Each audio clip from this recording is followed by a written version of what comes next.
Netanyahu ने एक कसम खा ली है कि अब हमास का खात्मा ही उनकी जिंदगी का मकसद है। अब ना वो जंग के मैदान से कदम पीछे लेंगे, ना ही इस जंग में हमास को बख्शेंगे। इस युद्ध का अंत तभी होगा जब गाजा की जमीन पर हमास का एक लड़ाका भी नहीं होगा। उस दिन तक गाजा के आसमान में आग बरसती जाएगी और हमास के अंत के साथ गाजा इजरायल का हिस्सा बन जाएगा।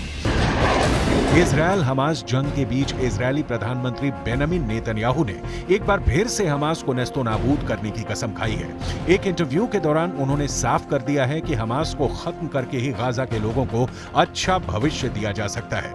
नेतन्याहू ने कहा, हमास के खिलाफ युद्ध खत्म होने के बाद अनिश्चित काल के लिए गाजा की सुरक्षा की जिम्मेदारी इजरायल की होगी, क्योंकि हमने देखा है कि जब हमारे पास ये नहीं होता तो क्या होता है। हमने देखा है कि जब हमारे पास उसकी सुरक्षा की जिम्मेदारी नहीं है तो हमारे पास हमास का इतने बड़े पैमाने पर आतंक है जिसकी हम कल्पना भी नहीं कर सकते हैं। हमास और इजरायल में भीषण जंग जारी है। इजरायल गाजा में लगातार हमास के ठिकानों पर हवाई और जमीनी हमले कर रहा है। इजरायल के प्रधानमंत्री बेंजामिन नेतन्याहू इस जंग को सभ्यता और बर्बरता के बीच की जंग बता रहे हैं। नेतन्याहू ने कहा कि अगर मध्य पूर्व आतंक की धुरी पर गिर गया तो अगला नंबर यूरोप का होगा और कोई भी सुरक्षित नहीं रहेगा। हम हमास को हराएंगे और उसे खत्म कर देंगे। हम गाजा के लोगों और मध्य पूर्व के लोगों को एक बेहतर भविष्य और आशा से भरा हुआ भविष्य देंगे, मगर इसके लिए हमें हमास के खिलाफ जीत की जरूरत है।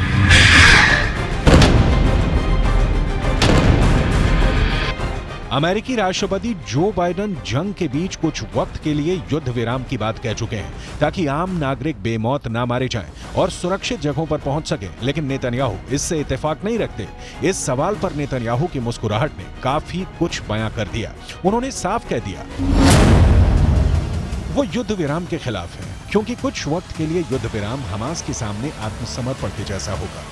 इस बीच हमास को हथियार और रसद की पूर्ति के लिए वक्त मिल जाएगा और फिर इजरायल के साथ जंग के लिए दोबारा तैयार हो जाएगा।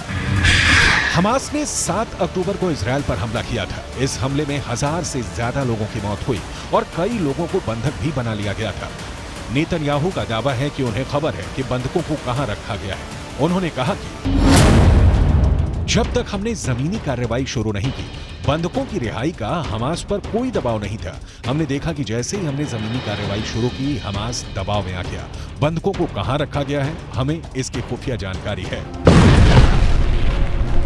नेतन्याहू अब हमास के खात्मे तक जंग जारी रखने की बात कह रहे हैं। आतंक की धुरी का नेतृत्व भले ही ईरान कर रहा हो, लेकिन इस आतंक का सफाया करने की नेतन्याहू ने ठान ली है।